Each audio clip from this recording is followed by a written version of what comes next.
שלום לקהילת הסוחרים, כאן עמית אוחיון. היום זה 14/12/2015 והיום אנחנו נעבור על מספר גורמים שיכולים להשפיע על המסחר במסגרת השבוע הקרוב מבחינת ההודעות, ולאחר מכן ננתח מספר גרפים שקשורים כמובן לתחום הפורקס, לסחורות וכמובן גם למדדים. דבר ראשון שנעבור עליו זה כמובן ההודעה היום, הודעה של דרגי מה-European Central Bank. כמובן שאחרי שדרגי במסגרת התקופה האחרונה הוריד את הריבית באירופה, ראינו השפעה מאוד מאוד משמעותית הן על השווקים והן על המטבע עצמו. השווקים באירופה יורדים בצורה משמעותית, כמו גם משפיעים בצורה שלילית על שווקים נוספים, ארצות הברית ואסיה. ומעבר לכך ניתן גם כמובן לראות שהמטבע עצמו, היורו, מתחזק מול כלל המטבעות בשוק, ואנחנו נבחן גם כן את הזווית הזו, במיוחד מול האוסטרלי ומול הקנדי. דברים נוספים שצריך לשים לב אליהם היום הם כמובן ה-Monetary Policy באוסטרליה, ובמהלך השבוע ניתן לציין את יום שלישי ויום רביעי כימים מאוד מאוד מאוד משפיעים. ניתן לראות הרבה הודעות חשובות שקשורות ליורו. הג'רמן זאו זה בעצם משאל ששואלים אנשים בעלי השפעה מהו הצפי מבחינת כלכלה, מדד שמשפיע מאוד על הדקס הגרמני. כמו כן, לאחר מכן ביום שלישי ניתן לראות הודעות מהאגף הקנדי והדולר, אגף הקנדי והאמריקאי, Manufacturing Sales, CPI Report, Core CPI וכן הלאה וכן הלאה. יש באמת פוטנציאל מאוד מאוד רחב לנזילות גבוהה בשוק ביום שלישי, משהו שהוא לא common, שהוא לא נמצא בדרך כלל. בדרך כלל ימי שלישי הם ימים די שקטים, אבל שלישי השבוע הזה יהיה שלישי נהדר מבחינת נזילות. כמו גם יום רביעי, הרבה הודעות מאוד חשובות באגף הקאק, המדד הצרפתי, כמו גם הדקס. עוד הפעם, יש כאן עוד הודעה באגף היורו לגבי הפלאש מניפקטורינג, וכמו כן ניתן לראות עוד הרבה הודעות שקשורות לשווקים שונים. מה שטוב מהבחינה הזו זה שהרבה שווקים כשמשתתפים בהרבה הודעות יש הרבה נזילות מכיוונים שונים, ולכן יש לנו הרבה פעילות שנוכל להסתמך עליה על בסיס הניתוח שנעשה תכף לגרפים. כמו כן יש לנו כמובן ביום רביעי הודעה מ-FOMC, Federal Open Market Committee, זה בעצם הוועדה שנותנת המלצות ל-Federal Bank, Federal Reserve in the United States, שמקבל את ההנחיות מהם מה בעצם ליישם מבחינת כלכלה, אם זה העלאת ריבית, הורדת ריבית, ביטחון, שינויים ברמת הכלכלה. מאוד מאוד חשוב לשים לב להודעות של ה-FOMC. רק אומר שרוב האנשים שיושבים בוועד ב-FOMC בעצם זה אותם אנשים שיושבים ב-Federal Reserve, שזה בעצם מציין שאנחנו מסתכלים על אותה תחזית. זאת אומרת, הדברים שהם המליצו לעצמם הם די בטוחים מבחינת ההיוודעות שלהם, מבחינת התוצאה שלהם. לאחר מכן יהיה לנו FOMC Press Conference, שבה יועברו כל החוויות וכל הדברים שהם דוברו במהלך הוועדה. וגם כן יש לנו GDP Report, Gross Domestic Product Report בניו זילנד, בשעה מאוחרת יותר באותו היום. יום חמישי, יום גם כן די טוב, תמיד תמיד תמיד יש לנו את ה-Unemployment Claims של ארצות הברית,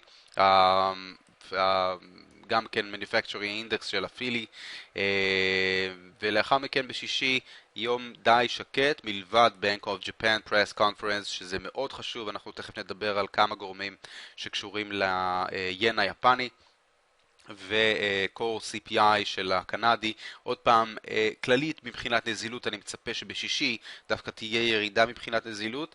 אם יש לכם פוזיציות שהייתם רוצים לא לחשוף אותם לסוף השבוע, הייתי ממליץ לסגור אותם כבר בחמישי. אבל בשישי אנחנו מסתכלים על שתי הודעות שהן חשובות, אבל כמובן עם ערבוב הסיטואציה של סיום השבוע, הייתי ממליץ לנקוט במשנה זהירות. בואו נעבור לגרפים. בגרפים אנחנו רואים קודם כל את הפאונד ין, שתפס התרסקות מאוד מאוד מאוד יפה מאז התחזית האחרונה שלנו כאן בפיק האחרון. אני אלך לדיילי צ'ארט בכדי להראות לכם את המבנה. אנחנו מסתכלים בעצם על מהלך של עליות מאוד מאוד יפה שקרה מאזור 170 לאזור 196. מכאן אנחנו נכנסנו למבנה תיקוני. ניתן לראות 5 גלים יורדים של מבנה תיקוני, לאחר מכן תיקון של A, B ו-C, זה ה-A, זה ה-B וזה ה-C, וכרגע אנחנו צופים ירידה מאוד משמעותית בפאונד ין. זאת אומרת, long term לגמרי הייתי לוקח את הגרף הזה עד האזורים של 173, נראה מאוד מאוד יפה, מאוד ודאי. כרגע ישנה פריצה מאוד חשובה באזור ה-183, פריצה כזו מעידה על המשכיות של היחלשות הפאונד בשווקים. עוד דבר שאני אוסיף זה ה-Japanese yen תמיד נותן לנו נקודת שוויון, the equivalent point. משמע אנחנו מסתכלים על ה-Japanese yen כמדד לכוח בשווקים, וזו למה בדיוק? מכיוון שה-Japanese yen הוא בעצם מטבע דומיננטי. מטבע דומיננטי זה מטבע שיורד ועולה מול כל המטבעות באותה חוזקה, ולכן מאפשר לנו לבדוק את הכוח של אותו נכס מול הנכס שבעצם הוא נקודת השוויון, זאת אומרת ה-Japanese yen. אז אם אני לוקח את ה-Japanese yen מבחינה קורלטיבית, אני יכול לבדוק מולו נכסים וכתוצאה מכך להסיק מסקנות לגבי השוק. כאן במסגרת הירידה הזו שקרתה היום, שהיא ירידה די משמעותית מ-183 ל-182, ירידה די יפה מבחינה יומית, כמובן עוד לא סיימנו את היום, אנחנו באמצע היום. עדיין ההיחלשות של הפאונד היא היחלשות של הפאונד בשווקים כשהיא מתבטאת מול ה-Japanese yen. ולמה אני אומר את זה? מכיוון שאם נסתכל על שאר הנכסים מול ה-Japanese yen, אנחנו יכולים לראות שברמה הכללית כרגע ישנה ירידה משמעותית, אבל ברמה היותר רחבה, אם נסתכל למשל על היורו, כמו שאמרנו בשבוע שעבר, הייתה התחזקות משמעותית, שבוע לפני כן הייתה התחזקות משמעותית מאוד של היורו, מכיוון שדרגי הוריד את הריבית באירופה, אז ניתן לראות באמת את הקפיצה האדירה שקרתה בשעת ההורדת ריבית, ולאחר מכן אנחנו רואים דשדוש, גם כן סוג של תיקון שניתן לכנות אותו תיקון של A, B ו-C, וכרגע אנחנו צופים של סיום תיקון באזורים אלו יוביל את המהלך הבא, זאת אומרת המשך עליות באגף היורו. זה הצפי שלי לגבי הנכס הזה, יורו ין, והדיסוננס שאנחנו מקבלים בין הפאונד ין ליורו ין מבחינת תבנית מראה שהפוטנציאל של הפאונד ין הוא היחלשות, בעוד הפוטנציאל של היורו ין זו התחזקות בשווקים. עוד נכס שהייתי רוצה לבדוק מול היין זה כמובן הדולר ין. דולר ין על דיילי צ'ארט הראה תבנית מאוד מאוד מאוד מאוד יפה. יש לנו כאן, קודם כל נדבר על מהלך העליות האדיר ברמת הוויקלי, משהו שהוא לא נתפס, שזה שילוב של החזקות הדולר בשווקים, כמו גם פעילות מאוד מאוד מאוד אינטנסיבית באגף השוק היפני להיחלשות המטבע. ולמה זה? מכיוון שחלשות המטבע ביפן, היין, תגרום בסופו של דבר לעליית השווקים. היין מתנהג בצורה הפוכה לשוק, המטבע עצמו נחלש, בעוד השווקים מתחזקים. אנחנו ראינו שהניקי, אם אני אמניח את הניקי על הגרף הזה, אנחנו נראה שהם בעצם פונים לאותו הכיוון. רק רגע אני אעשה את זה.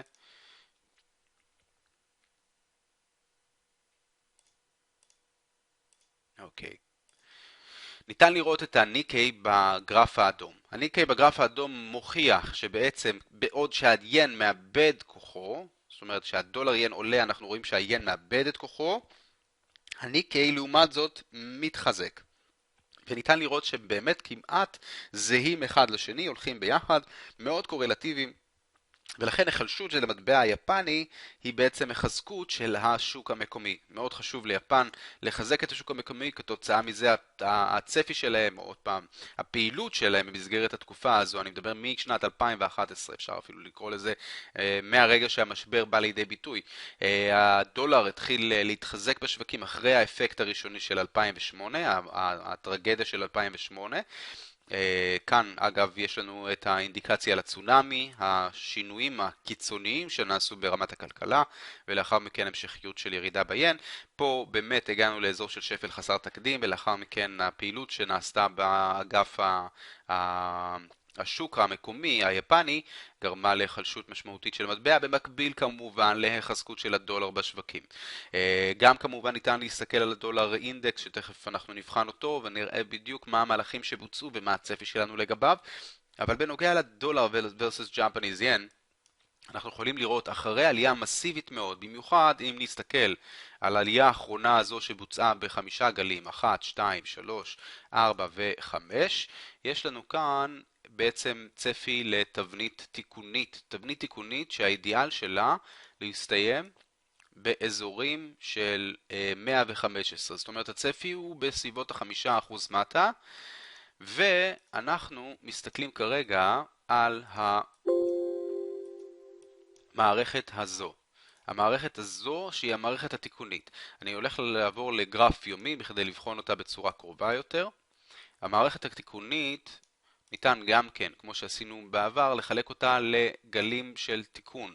יש לנו כאן A, 3 גלים, B עלייה, 3 גלים, ו-C צפוי לתת לנו את הירידה המיוחלת עד סביבות 115. אז זה הצפי לגבי הדולר ין. כמובן שכרגע אנחנו חווים החלשות כללית של השוק מול היין, אבל כמו שאמרתי, היורו מצפה להתחזק, והפאונד והדולר צפויים לחלש מול היין. מכיוון שאנחנו מתעסקים המון בקורולציה, הייתי רוצה לבחון כתוצאה מזה, כתוצאה מהצפי להתחזקות של היורו וכתוצאה מהצפי של ההתחזקות של ההיחלשות של הדולר מול היין, הייתי רוצה לבחון את הנכס בעצם הכי חשוב מהאינטראקציה הזו, שהוא היורו versus US דולר.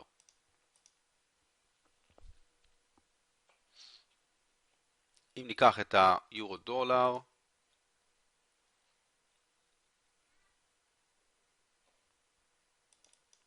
גם כן, נלך לבחון אותו מהבחינה ארוכת הטווח. אנחנו בעצם רואים שמשנת 2014 אנחנו ראינו שהשוק נחלש באופן משמעותי מאוד.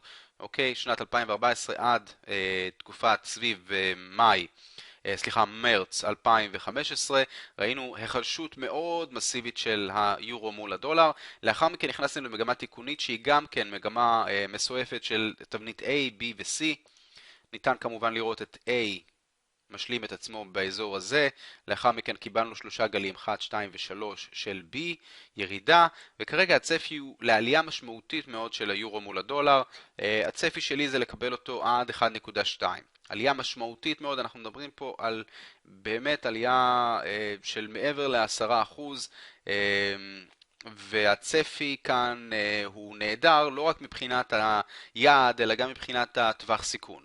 אנחנו מדברים כאן על טווח סיכון של סטופ לוס סביב 1.5, זאת אומרת אנחנו מסתכלים בסביבות ה5%, והעלייה המיוחלת של 10% זה 1 ל-2. כמובן תעשו את החשיבה מבחינת רמת הסיכון ברמת הגרף אצלכם, מבחינת החשבון. אז היורו דולר אנחנו מצפים בלונג טרם לראות אותו בעלייה. כרגע אנחנו נפנה לזהב שגם כן מראה תחזית מאוד מאוד יפה, והכל מבחינה קורלטיבית מתאים. למה אני מתכוון?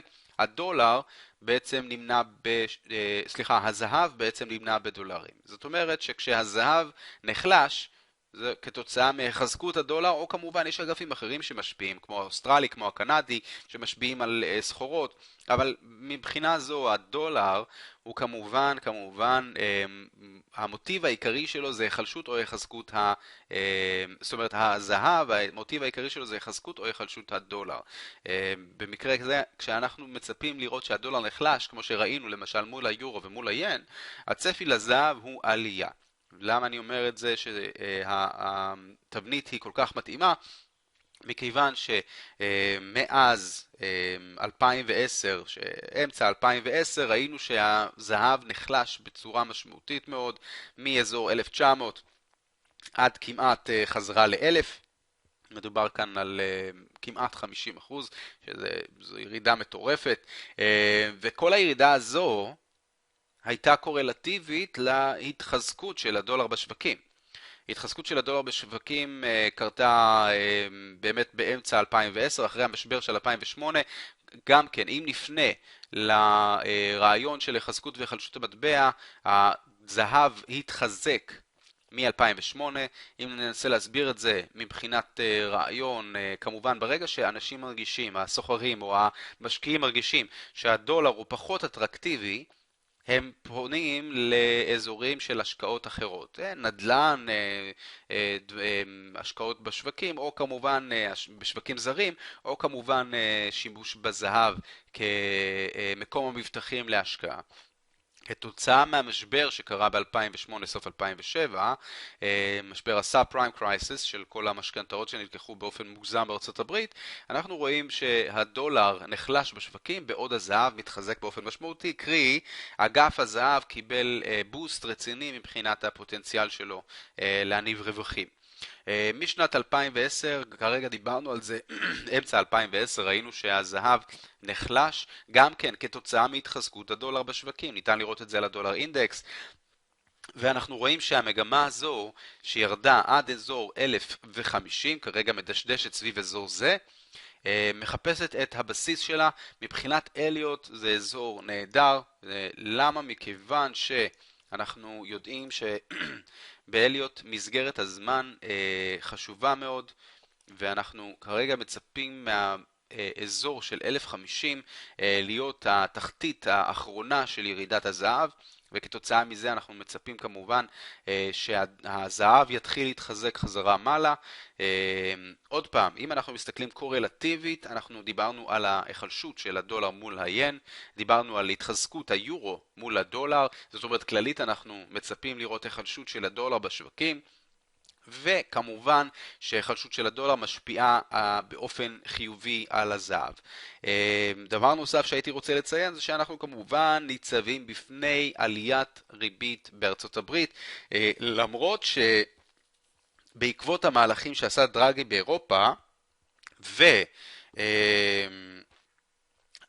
תחזיות פחות טובות מבחינת כלכלה, יכול להיות שהם ידחו את הרעיון של העלאת הריבית במסגרת דצמבר, במסגרת החודש הנוכחי. בכל מקרה אנחנו נקבל סוג של אינסייט בפגישה של ה-FOMC שתיארך בשבוע הקרוב.